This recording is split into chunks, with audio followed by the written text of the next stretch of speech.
Mary Harrington describes herself as a reactionary feminist because she wants to fight for women, but not in the way that many other feminists do.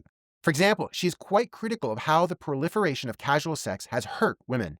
And she says that those who originally advocated for birth control didn't realize what its full impact would be. That generation genuinely believed that birth control, the only effect it would have would be to reduce unwanted pregnancies. And what they completely hadn't reckoned on how radically it would change sexual behaviour.